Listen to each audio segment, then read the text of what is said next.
I wanted to do a short video here. It's about a tweet I did in this last few days. Uh, it says there are measures and there are also countermeasures. And in Chinese we say 上有政策,下有对策. What does it mean? It means something happens. You can always against you can always find something to go against that.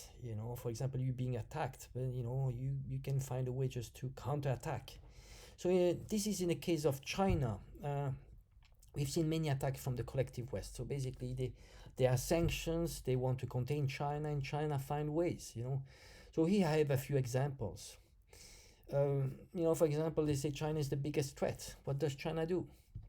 They started dumping U.S. bonds. So they say, you want me to be your enemy? Well, I'm not going to attack with the same weapons. It's going to be asymmetric. You are doing propaganda against me that I'm a bad guy. Well, I'm financing your debt.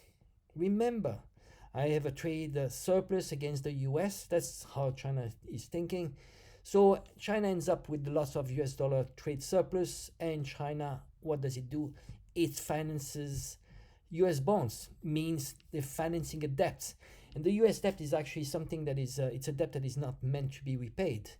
So it's a kind of Ponzi scheme. The Ponzi scheme stops when people stop funding your fund. So then the collective West says we are going to decouple from China. What does China do? China starts increasing its trades with the global South and start diversifying. So what does it do? I mean, is it good for the collective West? No. China finds ways. Then they start weaponizing the dollar. How do they weaponize the dollar? They put sanctions.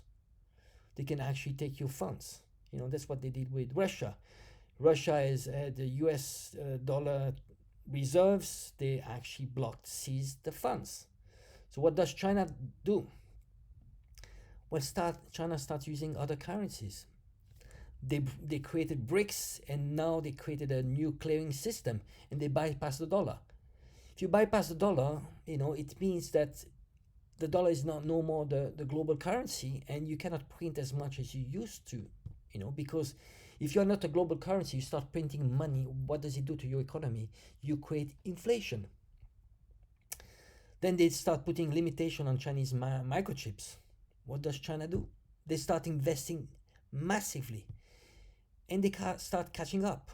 We saw in the last few days, China had issued a phone with Huawei, and they are at the 7 nanometers level. They still have to catch up. I think the collective West, Koreans and Japanese and especially Taiwanese, they reach 5 and 3 nanometers. So the smaller the microchip, the most efficient it is. Then they start putting pressure on China. They say, well, you shouldn't trade with Russia. What China does? China started doing more project with Russia.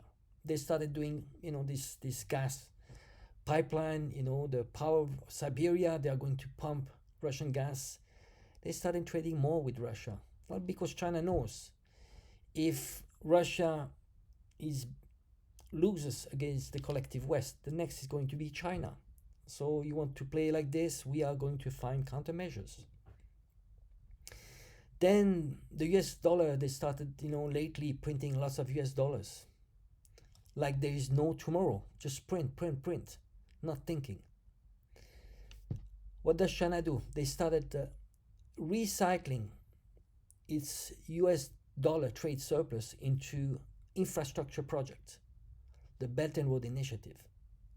So by doing that, you actually also, it contributes to stopping this Ponzi scheme, and you making the dollar less and less relevant. And actually, what they do is that, there's a case in like in Iran. In Iran, they have a deal. They said, we are going to build your airport. I think it's over $2 billion airport. And you are going to pay us in oil. So it's you just bypass the US dollar. So here we see lots of those measures, those attacks on China, they've been backfiring. And actually, what does it do? Both for China and Russia, those are setbacks that become opportunity. So those two countries are becoming self-reliant, self-sufficient. So you see, it's I think it's just a posture that the collective West is doing, but actually, at the end, it is only isolating the collective West. They think they isolated China and Russia. It's not. Especially now we see BRICS, we have the global south, we have probably 85% of the population, those countries, they're actually aligning with Russia and China. Why? Because they don't want this new world order, this globalist agenda. Because keep in mind, this globalist agenda is going to be about destruction of nation state, destruction of individual, his identity, destruction of religions, destruction of family, and with all the problems that come with it, and have this very individualistic society. But you know what? The rest of the world doesn't want this. They're like, but if what you do in your home, that's fine with me, but in my home, it's different. So you see, the mainstream media, they want to portray Russia and China as the aggressor. It is not. Those countries do not want to impose their values and their system upon you. What they want, like 85% of the world, they want sovereignty. They want to be able to decide for their own fate and live and let live. That's the idea of the multipolar world. I hope you enjoy this video, and support me if you can on Buy Me a Coffee, and I'll do more of those YouTube videos. Thank you.